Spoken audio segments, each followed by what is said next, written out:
Ces derniers temps, on parle beaucoup du tri des déchets dans notre ville. Je me demande si cette mesure est vraiment efficace.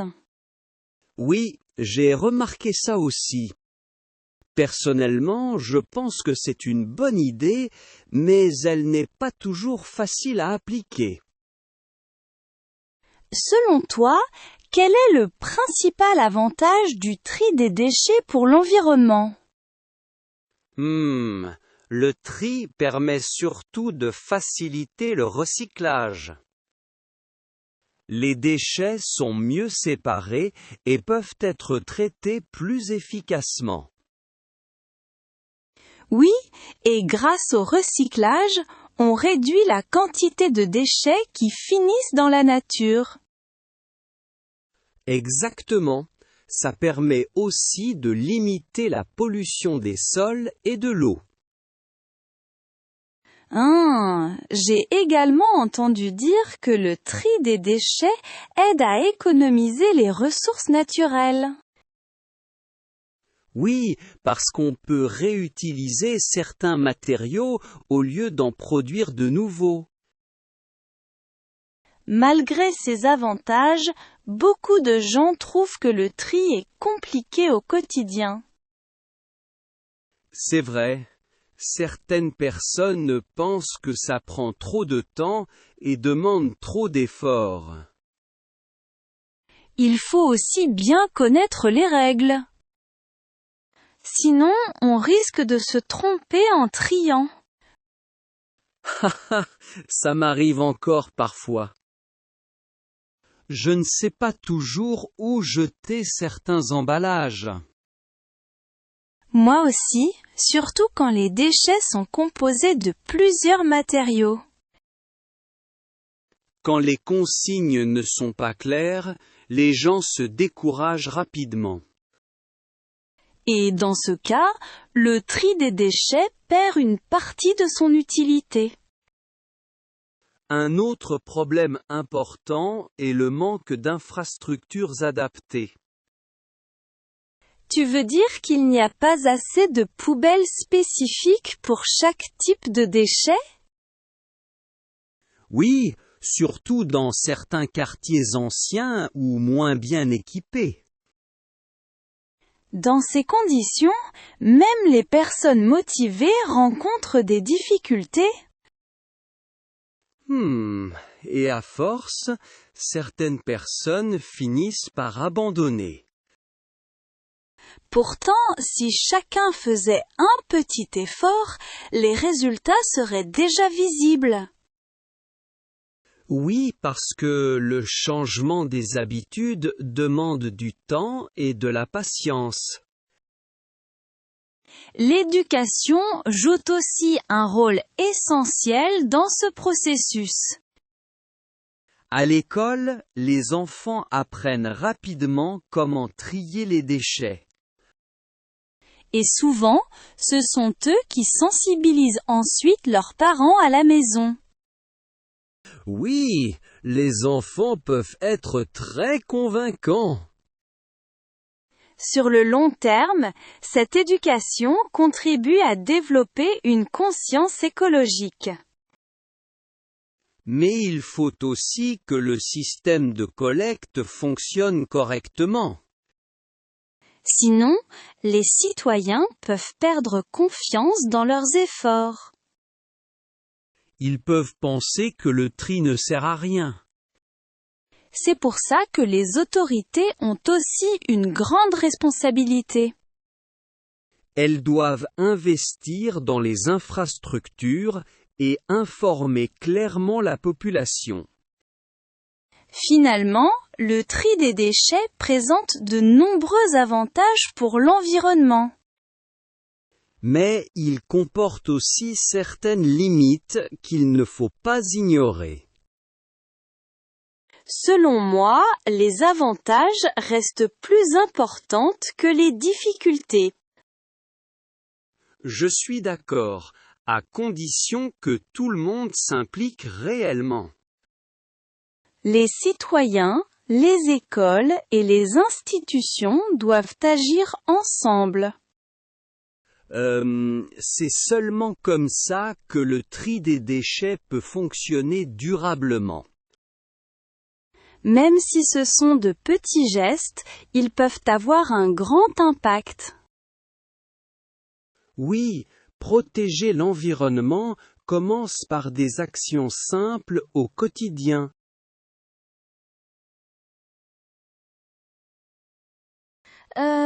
Depuis que j'ai emménagé dans cet immeuble, on nous demande de trier les déchets, et je dois dire que ça a changé mes habitudes. Oui, moi aussi. Au début, je trouvais ça un peu contraignant, surtout après une longue journée de travail. Selon toi, quel est le principal intérêt de ce système dans un immeuble comme le nôtre? Je pense que ça permet de mieux gérer les déchets collectifs et d'éviter qu'ils s'accumulent n'importe comment. Oui, et quand tout le monde respecte les règles, les espaces communs restent plus propres. Ça améliore aussi le cadre de vie. On se sent plus à l'aise dans un environnement propre. J'ai remarqué que le tri des déchets peut aussi réduire les mauvaises odeurs. Exactement, surtout quand les déchets organiques sont séparés des autres. Malgré ça, certaines personnes dans l'immeuble ne jouent pas le jeu. Oui, et ça crée parfois des tensions entre voisins. Quand quelqu'un se trompe de poubelle, tout le système devient moins efficace. Et après, personne ne veut être responsable.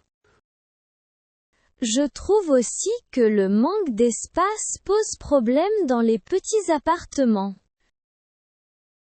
Oui, ce n'est pas évident de garder plusieurs bacs chez soi. Surtout quand la cuisine est petite. Dans ce cas-là, certaines personnes préfèrent tout jeter ensemble. Pourtant, avec un peu d'organisation, c'est faisable. Oui, par exemple, en utilisant des sacs différents ou des bacs empilables. Le problème, c'est que tout le monde n'est pas prêt à changer ses habitudes. Le tri demande un effort quotidien. Mais sur le long terme, cet effort devient automatique. Oui, et on n'y pense presque plus. Tu penses que les gens seraient plus motivés avec des récompenses? Peut-être, mais je crois que la sensibilisation est plus efficace que les sanctions. Quand on comprend les conséquences environnementales, on agit plus volontiers. Oui, personne n'aime polluer volontairement. Le tri des déchets peut aussi donner l'exemple aux enfants qui vivent ici. Ils observent beaucoup les adultes et imitent leur comportement. C'est pour ça que la responsabilité est collective. Oui, chaque habitant a un rôle à jouer. Si le tri est bien fait, la collecte devient plus efficace. Et les services de nettoyage travaillent dans de meilleures conditions. Finalement, les avantages sont visibles au quotidien. Mais les limites existent, surtout quand il manque de coopération. Selon moi, il faudrait plus de communication dans l'immeuble. Oui, par exemple, des affiches claires ou des réunions d'information. Ça aiderait à éviter les malentendus. Et à améliorer la participation de tout le monde. Même si ce n'est pas parfait, le tri des déchets reste une bonne initiative. Oui, surtout si chacun fait un petit pas au quotidien.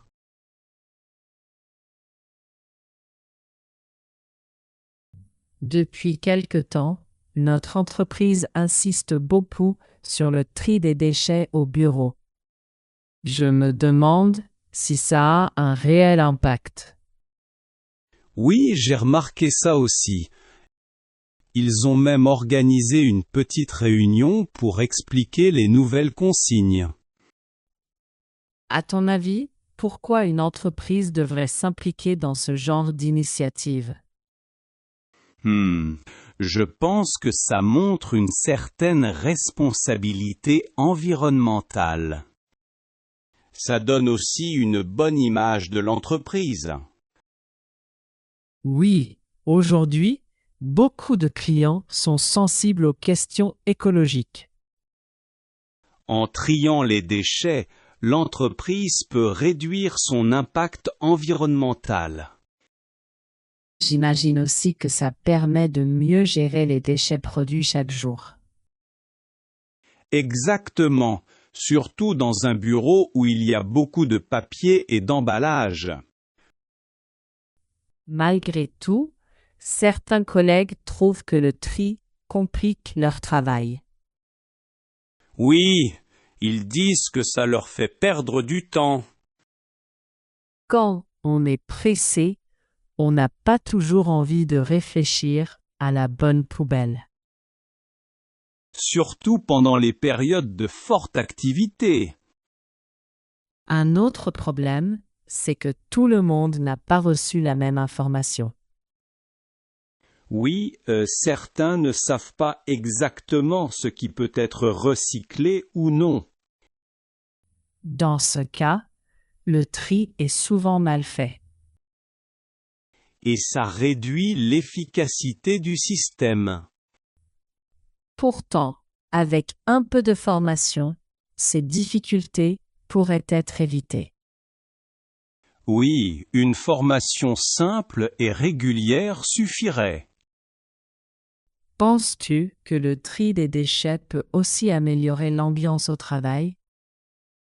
Peut-être parce que ça crée un projet commun entre les employés. Quand tout le monde participe, on a l'impression de travailler ensemble pour une bonne cause. Oui, ça renforce l'esprit d'équipe. Mais si certaines personnes refusent de jouer le jeu, ça peut créer des tensions. Surtout quand les règles ne sont pas respectées. Dans ce cas, il faudrait peut-être rappeler l'importance du tri. Oui, mais sans donner l'impression de faire la morale. Le message doit rester positif et motivant. Sinon, les gens risquent de se fermer. Finalement, le tri des déchets en entreprise a de vrais avantages. Mais il a aussi des limites liées au comportement humain. Selon moi, la clé, c'est la communication interne. Et l'exemple donné par la direction. Si les responsables s'impliquent, les employés suivent plus facilement.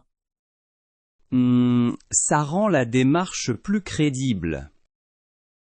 À long terme, ces efforts peuvent vraiment faire la différence. Oui, même si les résultats ne sont pas immédiats. Le plus important, c'est la régularité.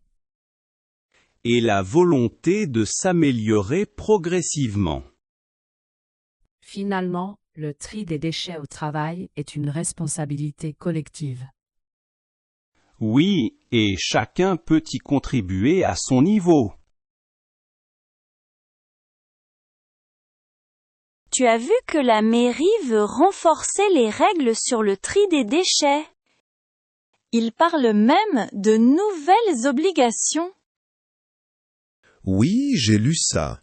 L'objectif est surtout d'améliorer le recyclage et de réduire les déchets non traités. À ton avis, est-ce que des règles plus strictes sont vraiment nécessaires?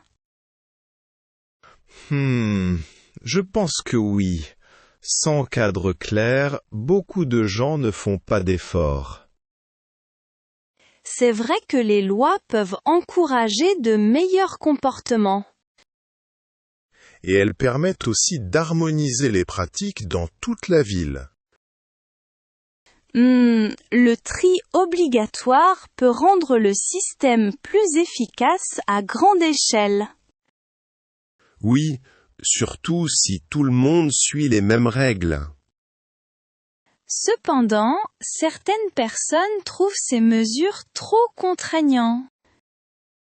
Oui, elles ont l'impression de perdre leur liberté. Quand les règles sont mal expliquées, ça peut créer du rejet. Et parfois les gens les respectent juste pour éviter une amende. Ce n'est pas forcément la meilleure motivation. Non, l'idéal serait que les citoyens comprennent l'intérêt environnemental. Sinon, le tri devient une contrainte plutôt qu'un geste volontaire. Un autre problème concerne le contrôle. Tu veux dire vérifier si les gens trient correctement.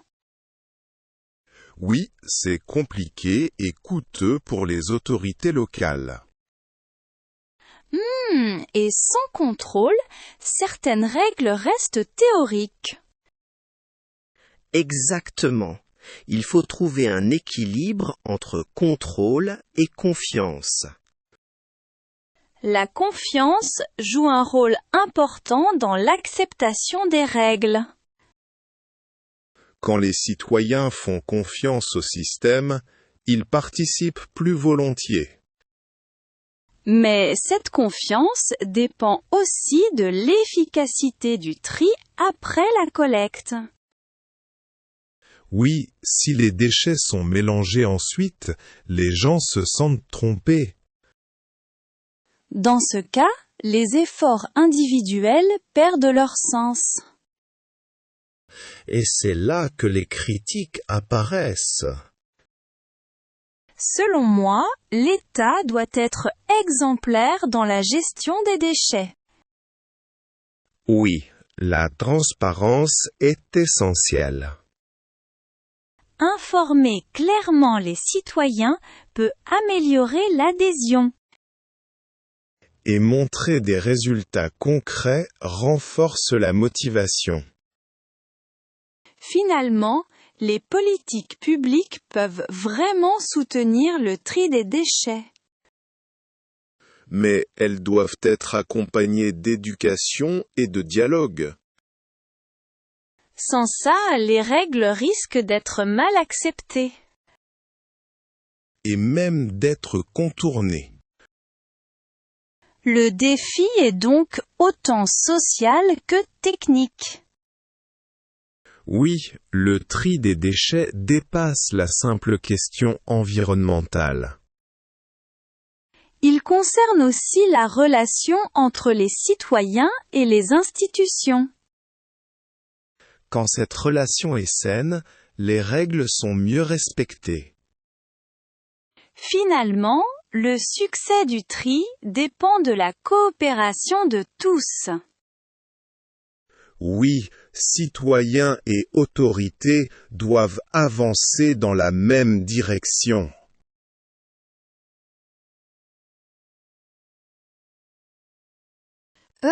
Chaque fois que je vais au supermarché, je suis surprise par la quantité d'emballage sur les produits.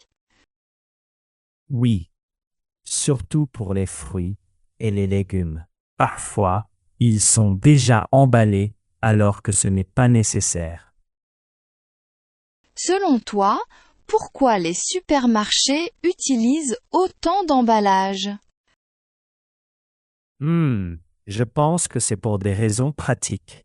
Ça facilite le transport et la conservation des produits.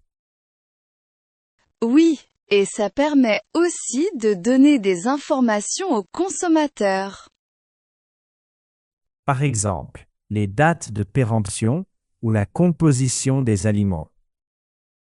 Malgré ces avantages, tous ces emballages produisent beaucoup de déchets. Exactement, surtout quand ils sont en plastique. Le tri des déchets devient alors indispensable pour limiter l'impact environnemental. Oui, à condition que les emballages soient recyclables. Justement, ce n'est pas toujours clair pour les consommateurs. Moi-même, je ne sais pas toujours si un emballage va dans la bonne poubelle. Quand les matériaux sont mélangés, le tri devient compliqué. Et parfois, les supermarchés ne donnent pas assez d'informations à ce sujet. Pourtant, ils pourraient faire des efforts pour simplifier les emballages. Oui, par exemple en réduisant le plastique ou en proposant des alternatives. Certains supermarchés proposent déjà des produits en vrac. C'est une bonne solution pour limiter les déchets. Mais tous les consommateurs ne sont pas habitués à ce système. Oui, ça demande un changement d'habitude. Par exemple, il faut penser à apporter ses propres sacs ou contenants. Ce n'est pas toujours pratique quand on fait des courses rapidement. Du côté des consommateurs, il y a donc aussi une responsabilité. Oui, chacun peut faire des choix plus respectueux de l'environnement. Par exemple, choisir des produits avec moins d'emballage. Ou privilégier les emballages recyclables. Ah ah, ce n'est pas toujours le choix le plus économique. C'est vrai, certains produits écologiques coûtent plus cher. Cela peut freiner certains consommateurs. Surtout ceux qui ont un budget limité. Malgré tout, la demande des consommateurs peut influencer les supermarchés. Oui, si de plus en plus de clients demandent moins d'emballage, les pratiques peuvent évoluer. Le tri des déchets commence donc dès l'achat. Et pas seulement à la maison. Finalement, supermarchés et consommateurs doivent agir ensemble. Oui, chacun a un rôle complémentaire. Sans cet effort commun, le tri des déchets reste limité. Et les impacts positifs sur l'environnement seront plus faibles. Selon moi, il faut encourager des choix plus responsables au quotidien. Oui, même de petits gestes au supermarché peuvent faire une grande différence.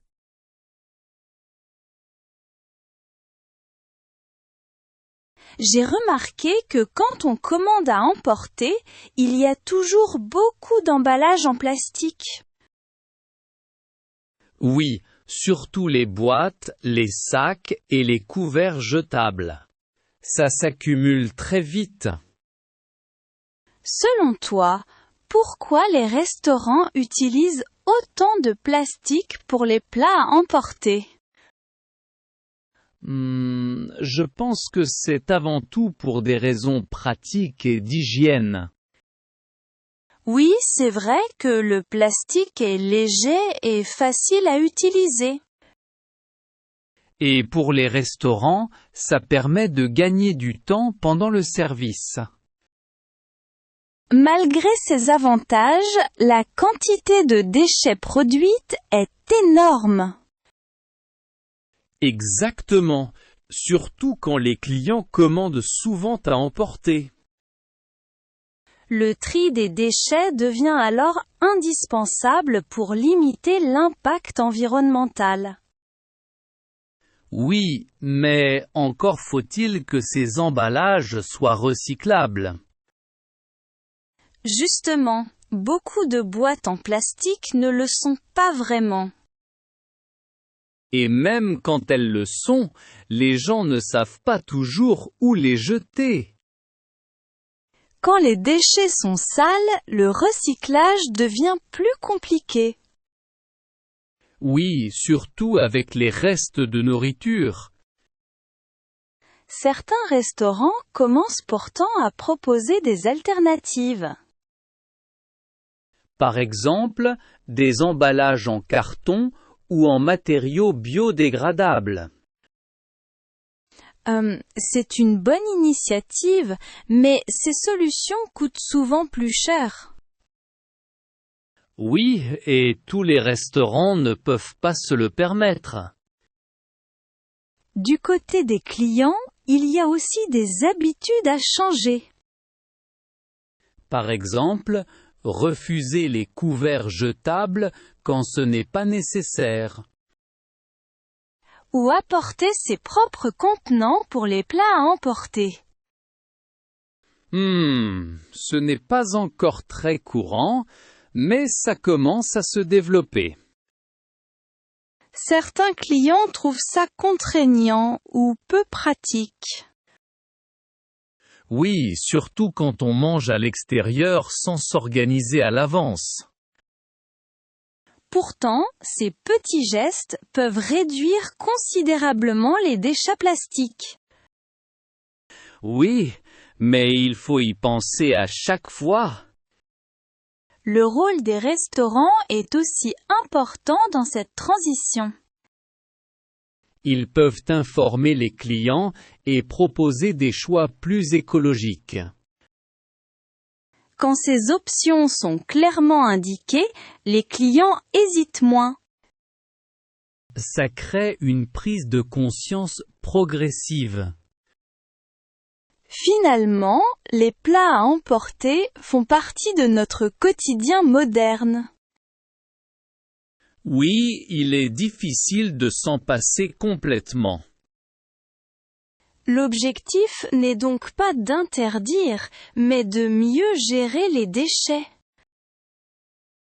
Exactement, surtout grâce au tri et à la réduction du plastique. Selon moi, chacun doit faire un effort à son niveau. Les restaurants comme les clients. Sans cette coopération, les solutions resteront limitées. Et l'impact positif sur l'environnement sera faible. Finalement, réduire les déchets plastiques demande du temps et des efforts. Oui, chaque choix responsable au restaurant peut faire la différence.